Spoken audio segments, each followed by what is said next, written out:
Followers हैं, मैं इनको याद दिलाना चाहता हूँ, कर्नल जमशेद अहमद तरीन जो मेरे वालिद साहब थे, वो पाकिस्तान मुस्लिम स्टूडेंट फेडरेशन के मेंबर थे। वो बरतानिया की जेल में रहे। वो जब यहाँ आए तो वो जाके हिंदुस्तान की जेल में भी रहे और वो एक पैशनेट पाकिस्तानी थे। तो हम भी पाकिस्तानी हैं। तो ये मेरे ख्याल में ये किसी की इजारादारी इस पर नहीं है। तो इस तरीके से बात ना करें कि सिर्फ यही एक पाकिस्तानी है। दूसरी चीज़ इन्होंने कही कि ये बजट जो है वो झूठ पे मबनी है। शौकत तरीन जो कर्नल जमशेद अहमद तरीन का बेटा है वो झूठ नहीं बोलता, वो कभी भी झूठ नहीं बोलता। तो इसलिए ये बातें जो इन्होंने करनी शुरू की, मैं इनका जवाब तो 24 तारीख को ज़रूर दूंगा, लेकिन बर्जीस ताहिर साहब मुझे अच्छी तरह जानते हैं और इनको मालूम है शौकत तरीन झूठ नहीं बोलता। तो जब ये कहते हैं ये झूठ पे मबनी बजट है, ये मेरा बजट है, मैंने इसको बनाया है, तो इस चीज़ को ज़रा थोड़ा सा एक तरफ रखें। अब बात आती है कि हमने ये क्या किया और क्यों ये इस चीज़ पे काफ़ी और कुछ नहीं मिल रहा। झूठ का बजट है, जाली बजट है।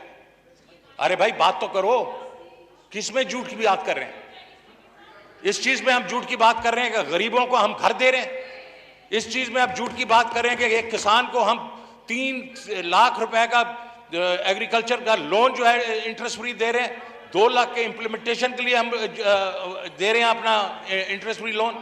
इसलिए झूठ का बजट है कि कारोबार के लिए 5 लाख हम हर वो छोटे घर वालों को पैसे आप दे रहे हैं। अप्रिशिएट करें कि आपका फाइनेंस मिनिस्टर बैठा हुआ है, आपके मेंबर्स को जवाब दे रहा है। आप ये नहीं कहें कि आखिर में बोलें। वो तो पॉइंट टू पॉइंट अगर बोलना चाहते हैं आप उन्हें मौका दें प्लीज। आप सब्र से सारे बैठे हैं, सबको मौका दिया। आपकी स्पीच में नहीं बोला हूं, आपको नहीं बोलना चाहिए, सब्र का मुजाहरा करना चाहिए, सुनना चाहिए। अगर सिर्फ लीडरान के आप चाहते हैं जवाबात दें, आपका फाइनेंस मिनिस्टर और एक आम मेंबर के जवाब ना दे, ये गलत बात है। सबके जवाब के लिए वो बैठा है और वो जवाब दे रहा है, आपको सुनना चाहिए। आप अपनी अपनी सीट पे बैठ जाए और आराम से सुने। जी शौकत तरीन साहब। तो मैं ये कह रहा था कि ये क्या अगर इसको आप जाली बजट कहते हैं कि ये एक गरीब आदमी के लिए पहली दफा किसी हुकूमत ने इतने बड़े पैमाने के ऊपर सोचा, तो मेरे ख्याल में ये मुश्किल हो गई है। हमने इस वक्त जो बजट बनाया है, हम नहीं चाह रहे कि मैं खड़े होकर आपको क्रिटिसाइज करूं कि पिछले हुकूमतों ने क्या किया, क्योंकि मैं वो सब जानता हूं। तो इसीलिए मेरे ख्याल में आपको चाहिए कि मुझे सुने, क्योंकि मैंने भी आपको सुना, आपके लीडर को सुना। तो खामोशी इख्तियार करें। मैं देखें ये एक अच्छी हेल्दी डिबेट हो रही है, आप इसको सुने। आप सब बराए मेहरबानी इसको सुने, मैं आपसे गुजारिश कर रहा हूं।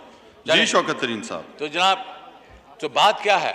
बात सिर्फ इतनी है कि हम तो ये नहीं कह रहे कि मैंने तो पहली बातें नहीं की, लेकिन अगर ये सुनना चाहते हैं तो मुझे ये बताएं कि अगर इतने ही अच्छे सुहाने दौर थे तो ये तो इनकी हुकूमत के 2018 के बीच में ही लोगों ने कह दिया था कि एक बहुत बड़ा करंट अकाउंट डेफिसिट आ रहा है। 20 अरब डॉलर का करंट अकाउंट डेफिसिट है, 18 में आया है, वो पीटीआई की हुकूमत में नहीं आया। तो उस वक्त ये कहां पर बैठे थे? उस वक्त क्यों नहीं ये बातें कर रहे थे उनके साथ, जो इनके बहुत ही बड़े इकोनॉमिस्ट हैं जिन्होंने वो क्रिएट किया था, उसके बारे में क्यों नहीं बात करते ये? उसलिए वो जो 20 अरब डॉलर का था वो उसके साथ डाल दें 8 से 10 बिलियन डॉलर के जो इन्होंने छोटे लोन्स मतलब एक शॉर्ट टर्म लोन्स लिए थे, तो 28 से 30 अरब डॉलर को पे करना था। तो क्या हुआ? आईएमएफ के पास जाना पड़ा। अब हमारे पास तो कोई डॉलर की छापने की मशीन तो है ही नहीं, तो जाना पड़ा। जब जाना पड़ा उधर, तो उन्होंने कहा कि भाईजान अगर आप लोग आए हैं तो फिर आप 1, 2, 3 चीज़ें करें। आप अपने जो डिस्काउंट रेट बढ़ाएं, आप करेंसी को ज़्यादा डिवैल्यू करें और जो टैरिफ वगैरह है वो बढ़ाएं। फ्रंट लोड कर दिया। उन्होंने कहा पैसे नहीं देंगे जब तक आप ये नहीं करेंगे। उससे इकॉनमी नीचे गई और फिर कोविड भी आ गया। जब कोविड भी आ गया, ये दोनों जिसको डबल वैमी कहते हैं हुई, लेकिन काबिल लीडरशिप थी इमरान खान की। उन्होंने उस वक्त भी ऐसे इकदाम किए जिसके बीच में कंस्ट्रक्शन को बढ़ावा दिया, जिसके बीच में उन्होंने एक्सपोर्ट्स को बढ़ावा दिया, एग्रीकल्चर को बढ़ावा दिया, और उससे यह है कि इकॉनमी फिर से उठना शुरू हो गई। तो 4% की बात हम जो कर रहे हैं, अब बात भी ये मैं आगे उससे लेके चलूंगा कि इस वक्त जो स्ट्रैटेजी है उसके बीच में हम ना सिर्फ के गरीब का ख्याल रखेंगे, हम ये कह रहे हैं कि एग्रीकल्चर का भी ख्याल रखेंगे, इंडस्ट्री का भी ख्याल रखेंगे, हाउसिंग और पावर सेक्टर को भी ठीक करेंगे। लेकिन मेरे भाई ने एक बात की कि महंगाई महंगाई महंगाई। आप मुझे तो आप कह रहे हैं झूठ। 25% किधर है महंगाई यार? आपका ब्यूरो ऑफ स्टैटिस्टिक्स जो है, जिसको आप भी यूज करते थे, पीबीएस हमारे वक्त का नहीं है, ये आपके वक्त भी यही था। वो तो यार महंगाई इस वक्त 11.5% है और फूड इन्फ्लेशन जिसकी बात करें वो 13% है, 25 तो नहीं है। अब हमें झूठा कह रहे हैं। तो मैं तो सिर्फ आपको कहूंगा जरा इसको पॉलिटिकल कलर देने की ना कोशिश करें। लेकिन क्यों हुई है फूड इन्फ्लेशन? क्यों हुई है फूड इन्फ्लेशन? अभी हमें तो इस हुकूमत को 2-2.5 साल हुए हैं। फूड इन्फ्लेशन इसलिए हुई है कि आप इस वक्त नेट इंपोर्टर ऑफ फूड बन गए हैं। आपके पास इस वक्त जो है गंदम पूरी नहीं है, चीनी पूरी नहीं है। आज स्पीकर साहब, मैं जब प्राइस कंट्रोल कमेटी को देख रहा था तो मुझे एक हैरत हुई।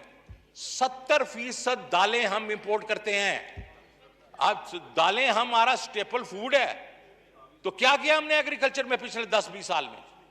क्यों नहीं उसमें हमने खर्चा किया?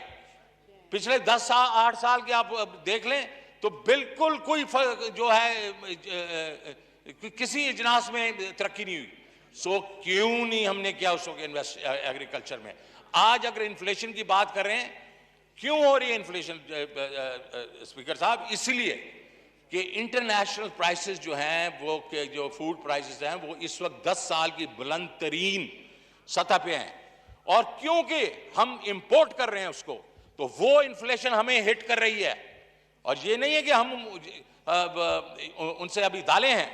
बांग्लादेश में 120% इंक्रीज हुआ है, हमारी कोई 40 से 50% हुआ है। हिंदुस्तान में 102% हुआ है। लेकिन इंटरनेशनल प्राइसेस हमें इफेक्ट कर रही हैं क्यों? हम इंपोर्ट कर रहे हैं उसको। सो इसके ऊपर हम काम करेंगे, एग्रीकल्चर पे काम करेंगे, प्रोडक्शन हम बढ़ाएंगे। हम सीड, पानी, फर्टिलाइजर, इंप्लीमेंट्स, ये छोटे लोन जब देंगे तो प्रोडक्शन बढ़ेगी। तो मेरा मतलब यह है कि सर कहने का कि हम अभी एक कंस्ट्रक्टिव बजट लेके आए हैं, सबके लिए लेके आए हैं। इंडस्ट्री में आप देखें, लोकल इंडस्ट्री को हमने सपोर्ट करने के लिए ड्यूटी सारी हमने जीरो कर दी है, ताकि लोकल इंडस्ट्री खड़ी हो, ताकि वो बाहर की इंडस्ट्री के साथ कंपीट कर सके।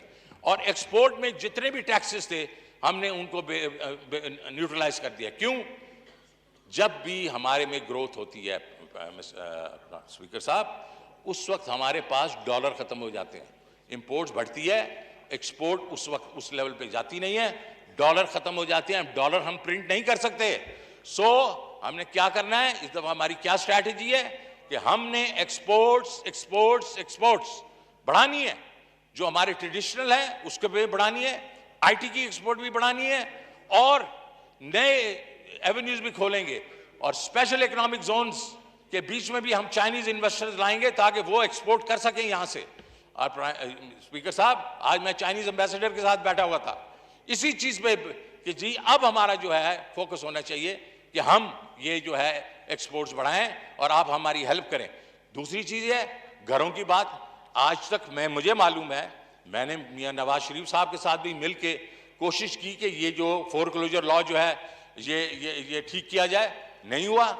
ये इस हुकूमत को क्रेडिट दें, उन्होंने वो फोरक्लोजर लॉ ठीक करवाया और आज सारे बैंक तैयार हैं इस वक्त कि वो लोगों को लोन दें, अपना हाउसिंग लोन दें।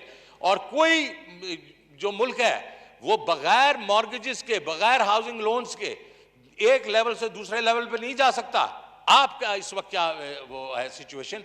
आपके मॉर्गेजेस जो हैं वो 0.25% हैं आपके जीडीपी के। हिंदुस्तान 10% पे है, थाईलैंड 24 पे है, मलेशिया 36 पे है, और अमेरिका 80% जो उनकी इकोनॉमी है उसका इक्विवेलेंट उनके मॉर्गेजेस हैं, $18 trillion.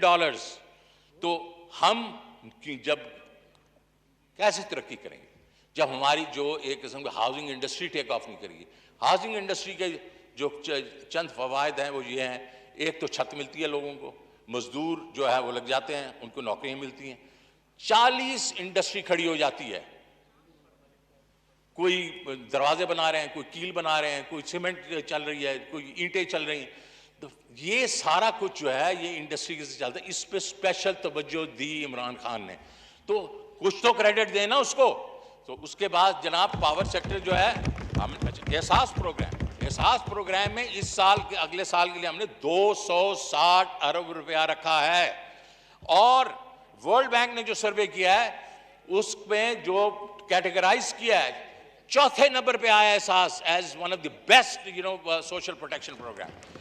That is so my speaker साहब, मैं लंबी तकरीर तो 24 को ही करूंगा। आज मैं सिर्फ ये कहूंगा कि अब हम ग्रोथ की तरफ जा रहे हैं, अब हम लोगों को उम्मीद दे रहे हैं।